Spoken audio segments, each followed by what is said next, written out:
I really can't believe that for 44 years I have lived with small government, limited government conservatism as a guiding principle for me because government sucks, therefore government should be small. And we're finally getting some shrinkage in the government, and it's from a New York Democrat. It's amazing how effective Donald Trump and this administration has been. I'm a big fan. Anyway, Tulsi Gabbard's cutting our intelligence community down by 50%, which sounds like a good start. Joining me now, a better start, is a great congressman from the state of Tennessee, Tim Burchett. Tim, I can't believe that we're actually reducing the size of government. It's amazing. It's like Christmas morning. Yeah, this is what I voted for. This is what I voted for. And Tulsi Gabbard is great to do it. She is an incredible competitor. I used to work out with her in the gym, and I hated working out with her because she was always 10 times more fit and better than I was at everything. And if you were doing pull-ups beside her, if you did 5, she was going to do 15. And I hope the other areas of government see this as a challenge and start working towards that, because we do need a reduction. I mean, the corruption that's involved in the department that she oversaw is beyond belief, but really the only way you're going to get it out is just get rid of the people. And she's done that.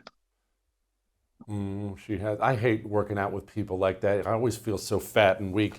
So the question is, now that we're finally getting rid of some of these filthy communists that have filled up our government, how do we stop the next Democrat or people around him, if it's an invalid like Joe Biden, from just bringing a bunch more of these people back? Can we get rid of the floodwaters and put up floodgates?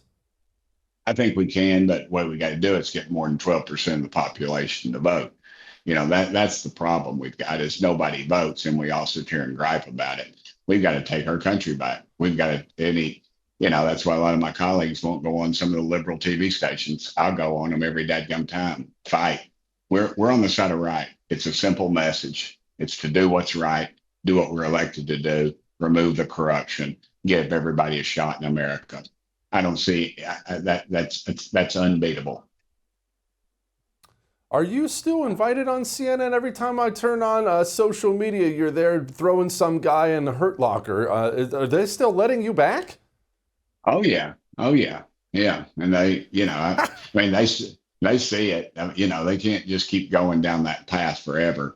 And they see that there's more of America that thinks like we do than they're allowing. So yeah, they got to have somebody on there.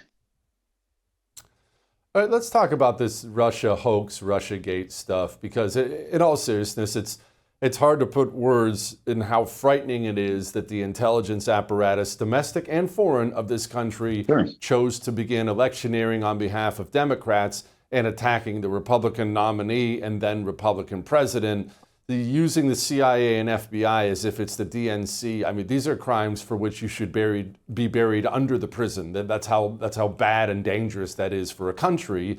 And we've heard a lot of talk on TV, Tim, about people are going to be indicted, people are going to go down, but it's coming, it's coming, it's coming. Is it? I don't think so. I really don't. We've heard that before. I mean, these are the same people telling you that Obama was going to be kicked out of office because he wasn't born in America. It's the same old stuff. We don't have the guts to follow through with it. Do I wish we would? Yes, I do. You commit treason, you ought to be led out of the Capitol in handcuffs and lead cuffs.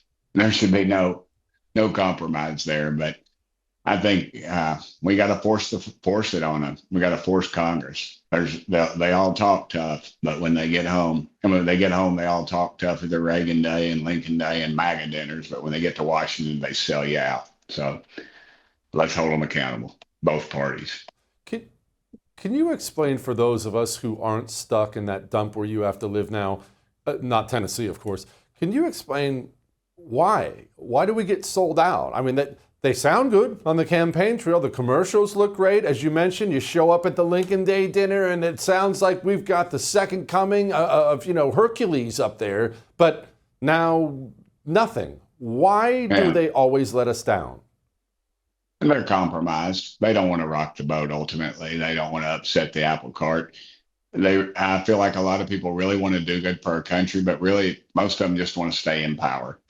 And whether that's at which end of the fertilizer train they're at, I don't know. But to me, I'd rather kick somebody's butt. But I'm afraid I'm few and far between. So it's human nature, until you got to figure these K Street lobbyists, they've invested a lot in a lot of these people. And, you know, it just goes down. You can just follow the money, brother. Just follow the money. Gosh, that is so disheartening and crappy. Well, at least DC is getting the crime situation under control. Democrats, they're flailing right now badly, and it has to be at least in part because they're the open pro-crime party now. They're fairly open about it. It's wild to watch. Yeah. Well, you see a bunch of white liberals up there protesting the intervention of the National Guard and law and order. And then you see a bunch of poor black folks that are really suffering under this system that is horribly stacked against them. A friend of mine in the FBI one time years ago told me in the inner city you find some of the best people and they're held hostage by some of the worst people. I think that's what you're seeing in this situation. These protests, all of them look like me, yet none of them live in the inner city of DC. Let's just call it as we see it. When I was and this is, you can document this, go back and watch the hearing in oversight that we had on crime in DC. What did you have? There was 6 white men up there telling us there wasn't any crime. And you saw all the neighborhood activists sitting behind them, and they were all black folks. And I called them out on it. I said, why are there only white people up here? Where are all the black folks? And you could see them nodding their head. And I even had a very, I would say, a prominent member of the Democrat Party and the Congress, after it was over with, caught me out in the hall and thanked me for what I said, because he said it needed to be said. Appreciate you very much, Tim. Come back soon. I would thank you for coming to my YouTube channel, but I know how brilliant it is, and I know you love it here. So subscribe and watch. We're going to start really ramping things up and putting some funny stuff, some interesting stuff out there, some collaborations. Either way, my YouTube channel is officially the place to be. So stick around.